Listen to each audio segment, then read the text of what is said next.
everybody, this is Greg Reffner with the Abstract Podcast, and we have Nadja Komnenich. I hope I pronounced that correctly. Head of Business Development at Lemlist joining us today. Nadja, please say hi. Hi, Greg. Thank you so much for having me on the show today. Really lovely to be talking to you. Well, we're excited to chat with you.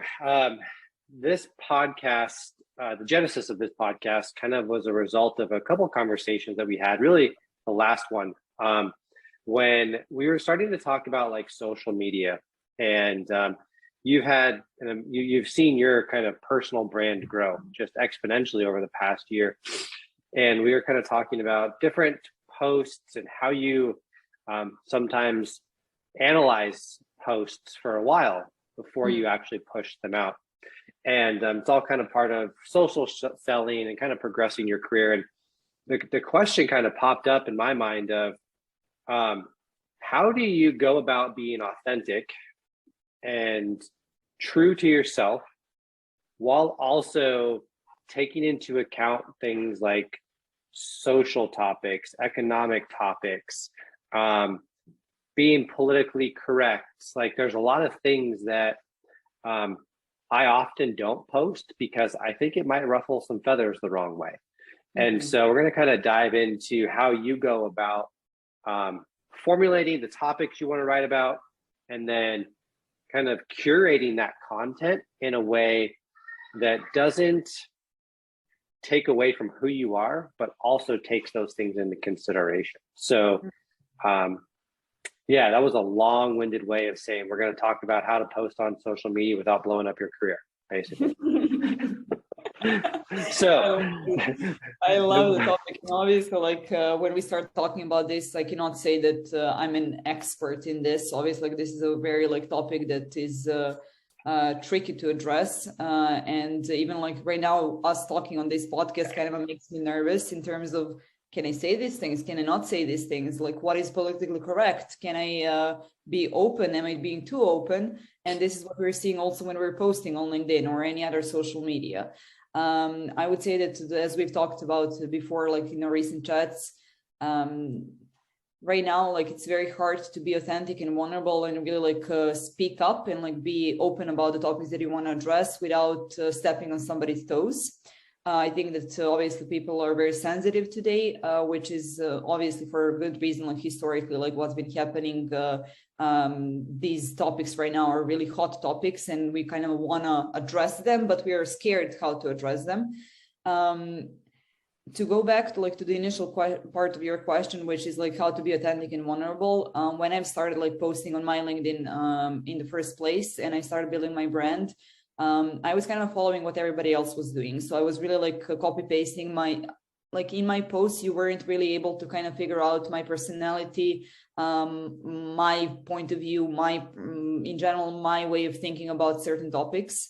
And it's what everybody else is seeing on LinkedIn. So once I started bringing in my own authenticity, my own vulnerability, and like actually speaking up about the topics that matter to me in my own perspective, that's when I started seeing a lot more traction on the other side and like getting really to build the relationships with people who are having the same visions. So having this authenticity and vulnerability in your approach is really essential when you're actually building your brand.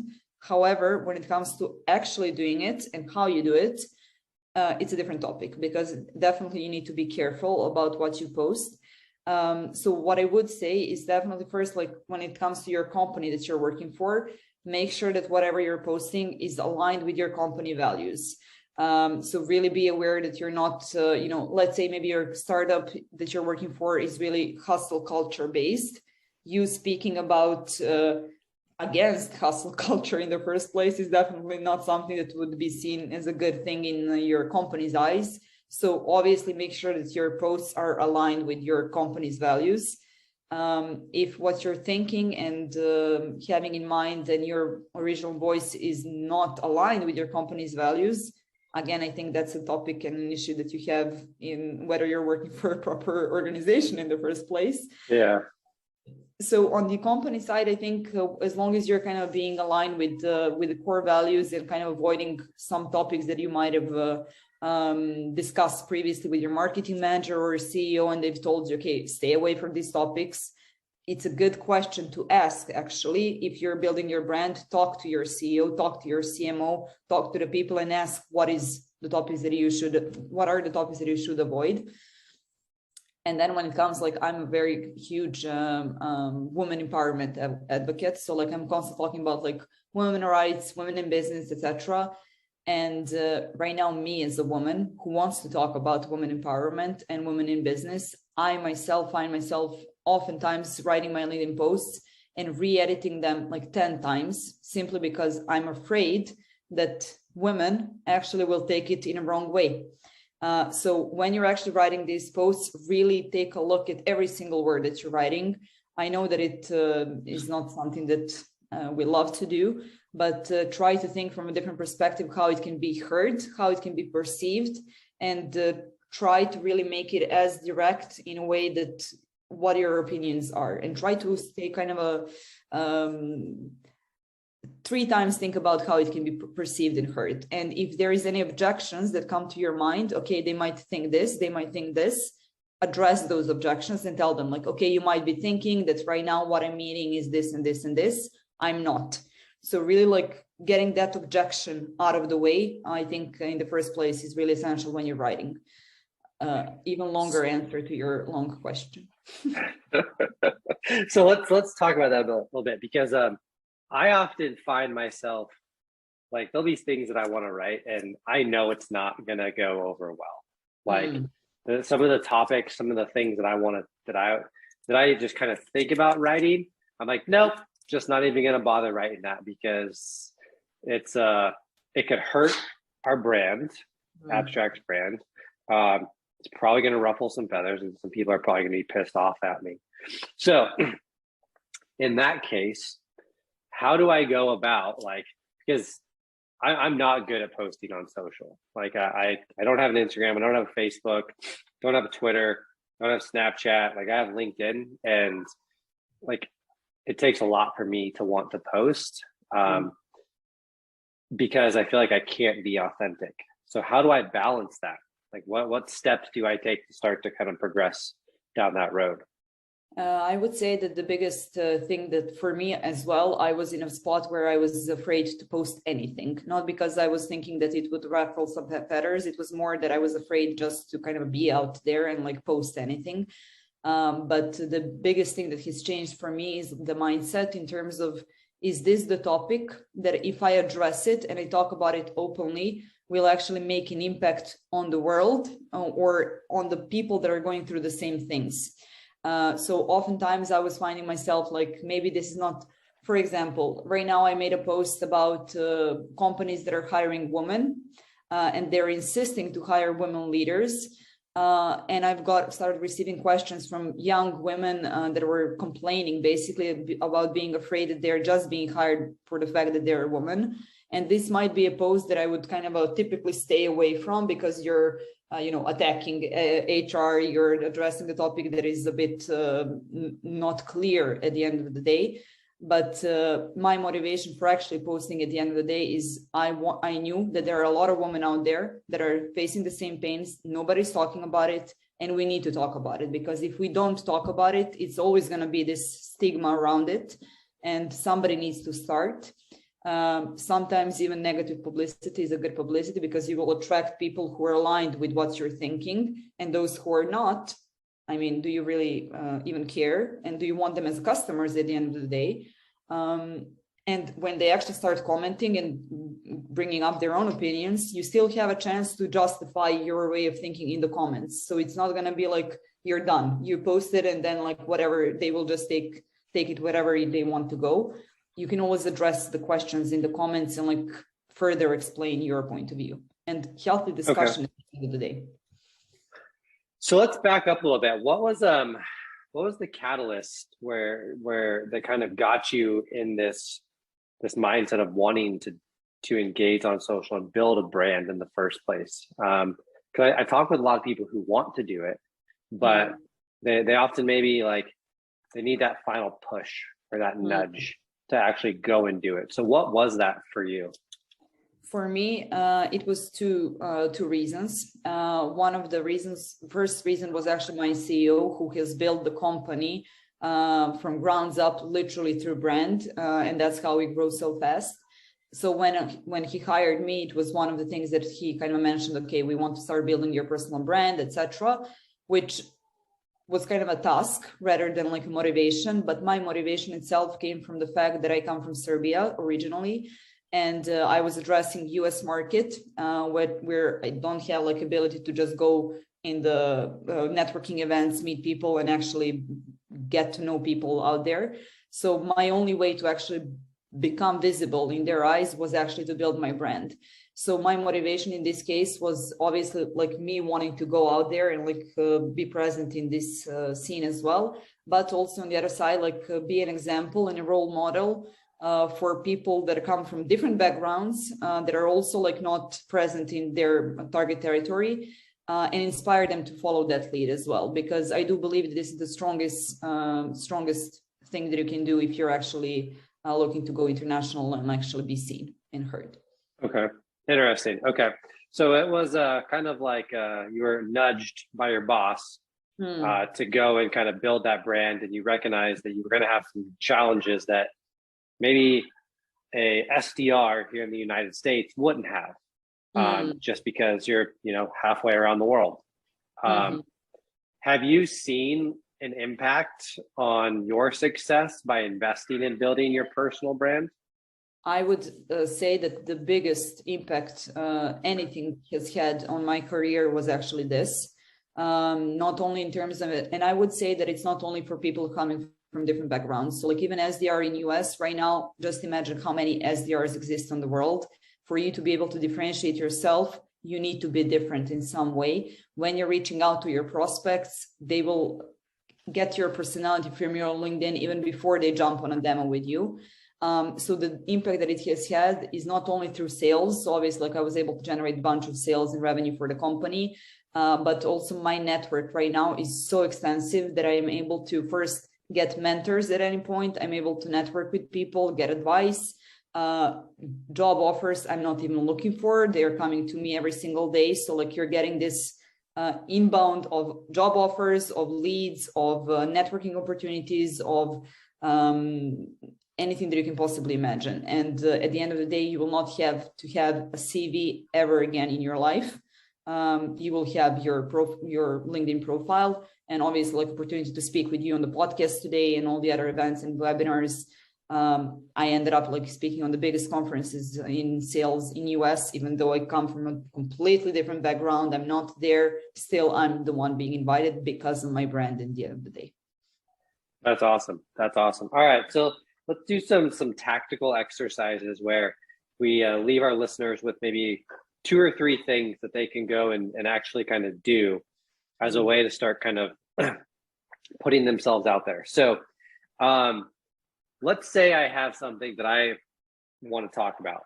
I don't know. What's a touchy, fiery subject right now that we could use as an example? We can take as an example what we mentioned about like hiring women leaders. Okay, perfect. Let's use that as an example. I've often thought that, like, are women going to see that as the only reason I was hired is because I'm a woman? And does that devalue what I bring to the table if I'm a woman? I'm only hired because I'm a woman.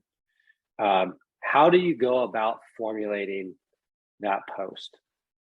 So before you even go in right to the post itself, it's not just about bringing up the problem. I think the end of the day, the goal of the post is to get something actionable out of that. So like, it's not about like addressing, okay, there is this problem that we're seeing and that's where you stop. It's about what do you see as a solution, or what is your opinion on that, or what is your approach to the topic itself? What is the next step? What is the call to action? What is the takeaway from that post?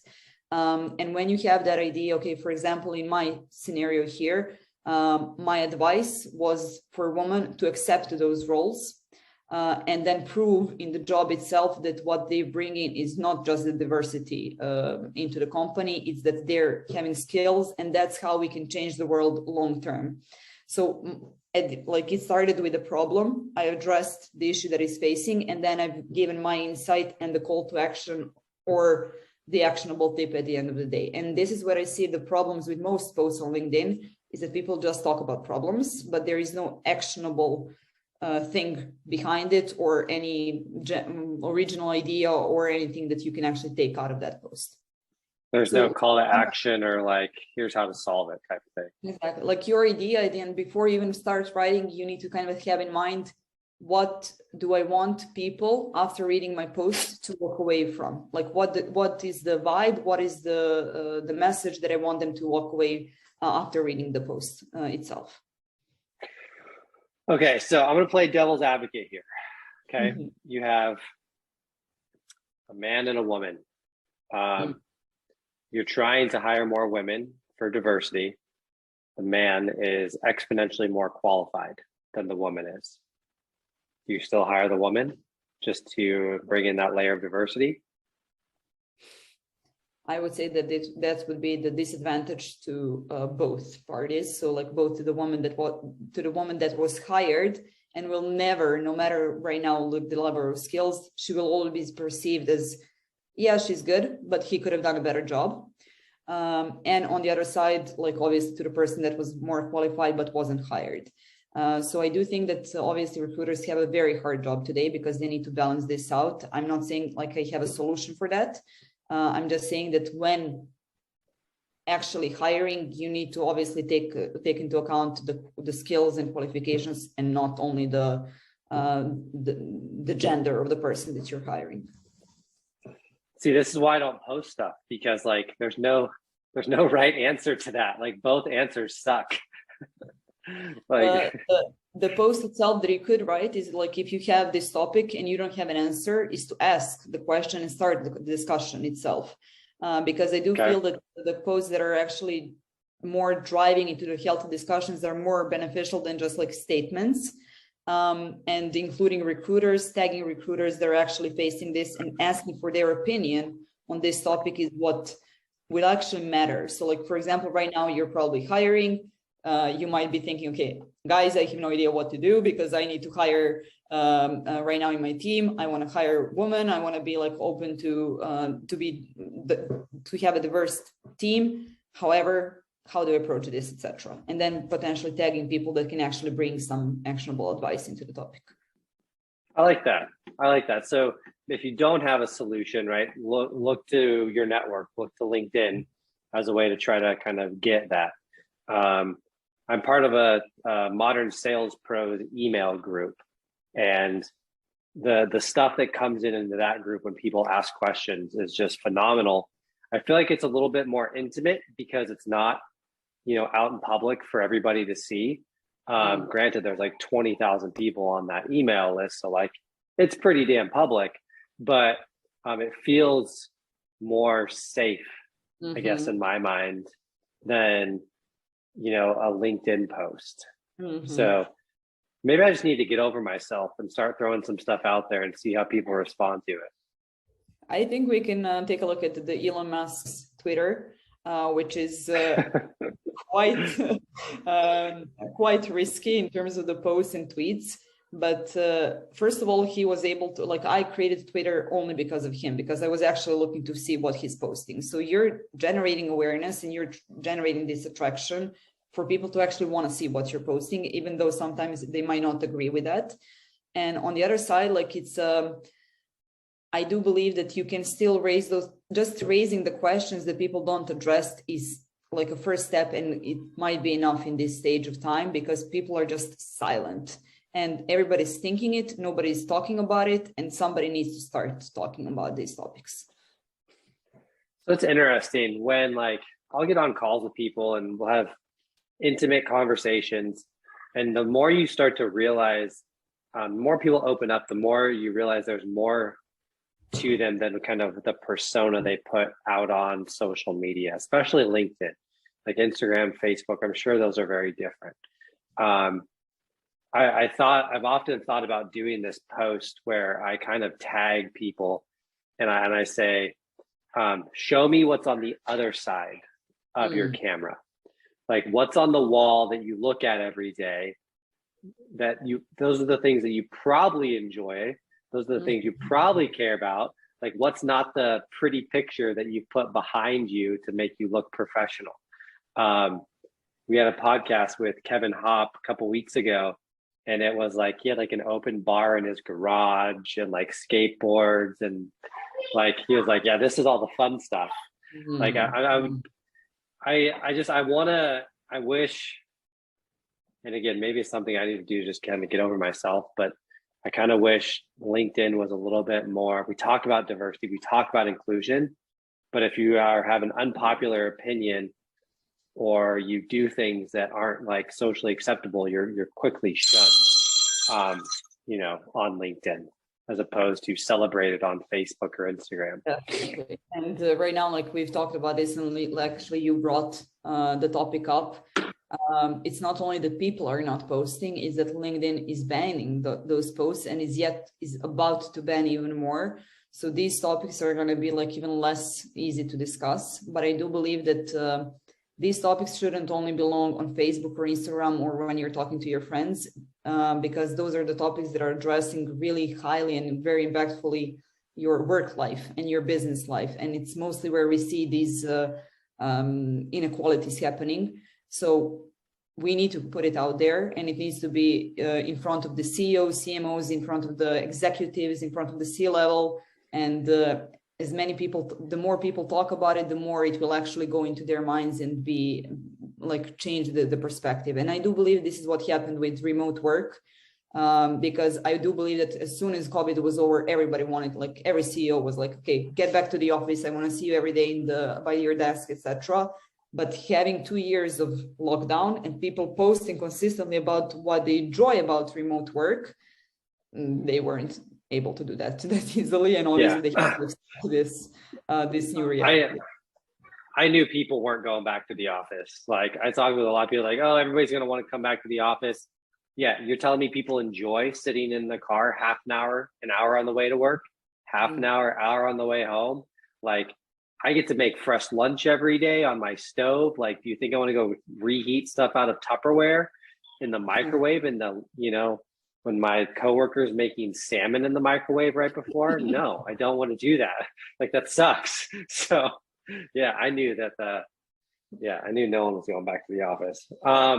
Well, wrapping this up, what would be, if someone's listening and they're like, I want to do this. I'm going to get started on this. Like, what would be your one piece of advice to give them to give them that push? My first piece of advice is before you even go into writing anything, sit down on your desk, take a notebook and write your backstory. So like who you are, what are your values, what is your story of like your personal, like your elevator pitch, and understand what are the topics you want to address. And then figure out what are the things that you want to always be seen in your posts. So if you're, for example, an introvert and you're like potentially have a imposter syndrome, talk about it. Like figure out what makes you different, what is your voice, what is your authentic self, and then implement it every time into your posting. You're not gonna nail it every time, obviously, but like it's gonna be an evolution of your posts. And don't be scared. I mean, the last thing that can happen is maybe you have a wrong post, you will get warned. You'll know obviously like you will not repeat it anymore, but the benefits that you can get out of that can be just tremendous. Great advice. I love it. Well, Nadia, I appreciate your time today. If anybody wants to get a hold of you and maybe kind of ask you some questions, what's the best way to get a hold of you? My LinkedIn profile, so feel free to look me up.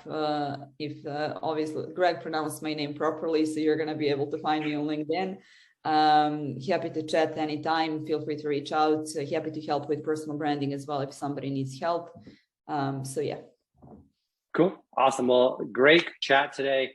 I don't know if I'm quite there yet to start throwing myself out there, but this definitely helped nudge me a little bit closer to the edge today. So I appreciate your time, your wisdom, and thank you. Thank you. And I'm waiting for your posts. So I will be counting you accountable for We'll see. I might send them to you ahead of time to maybe get you to maybe tweak them a little bit. and before I throw them up on LinkedIn for the world to see. So, all right, Nadia, we'll talk to you soon. Bye. Thank you.